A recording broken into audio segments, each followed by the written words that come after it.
The NBA playoffs are right around the corner, but first we got to go through the play-in tournament. Yes, the bestowed, beloved, third year and running play-in tournament, the LeBron James special. Let's start with the West side. So the first game that I want to talk about is the Lakers versus the Timberwolves matchup. Personally, if you just look at it, obviously the Lakers are favored, and that'd be the easy pick. But let's look in depth a little bit more about it. In the last 10 games, for each team, the Lakers are 8-2 and the Timberwolves are 7-3.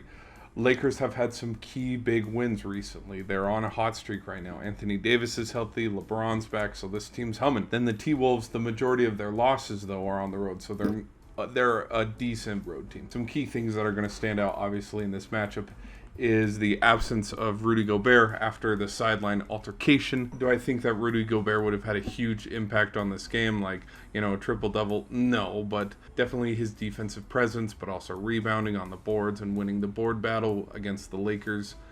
But after the altercation the other game where he decided to punch his own teammate, it was reported by ESPN that he hasn't traveled with the team, and so he'll stay back. So the Timberwolves and the Lakers have had a 3-game series this regular season. T-Wolves lead at 2-1.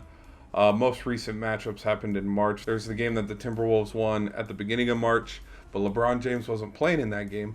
And then there was the one that the Lakers won just recently on the 31st, where they beat the Timberwolves by 12 up in Minnesota.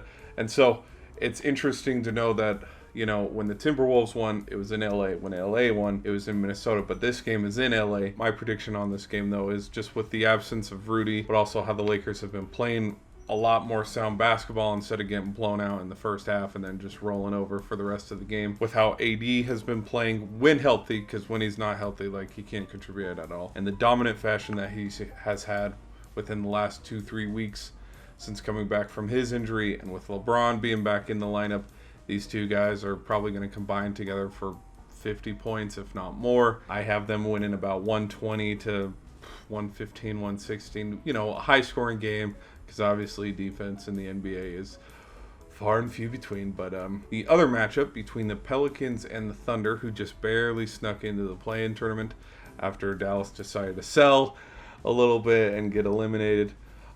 In the last 10, the Pelicans have been hot. They're 7-3. Recently, they're coming off of a loss. Their last 10 isn't as well as the Pelicans. They are 4-6. Key factors in this matchup, as Pelican fans, they know Zion Williams is still out, dealing with that injury. But then also CJ McCollum is questionable. So if CJ McCollum's out, and Brandon Ingram's the only dude out there for the Pelicans, it is going to be a tough game. The regular season series was owned by the Pelicans. These teams played 4 times. Pelicans won 3. The Thunder only won 1. The last game, though, was played on March 11th. The Thunder did win that game, but up until that point, the Pelicans had won 3 straight. I'm going to go against the grain, and I'm going to pick the young team. I think both Jalen, but also Shea. I think this young big three is going to have a big game against the Pelicans. Given it that they do not have playoff experience because they have never been, with it being their first time, I think they're going to make the most out of it in this play-in tournament and ultimately win the game and move on to the second round. It will be a close game, though, probably 110, 106. Based off of who I had with the other games now, it's going to be the winner go home for that 8th spot. I'm going to have the T-Wolves against the Thunder. The truth is, it doesn't matter really who the winner is, because they're ultimately probably going to get beaten 5 by the Nuggets, and if not 5 and they put up a fight, then they'll be beaten. Some key factors going into this new game is, will Gobert be back with the team at this point? How will the chemistry be? Will the team be off still? Will he have an off game after having rest against the Lakers? And then another fun thing is, can a 10 seed sneak in and be the 8th seed? But just because of how much the Timberwolves are in shambles right now, I am going to pick the young squad. I'm going to have the Thunder move on and beat the Timberwolves in a close overtime win to then go play the Nuggets and potentially lose in 5. Hopefully not get swept. But yeah, that's who I think is coming out of the West.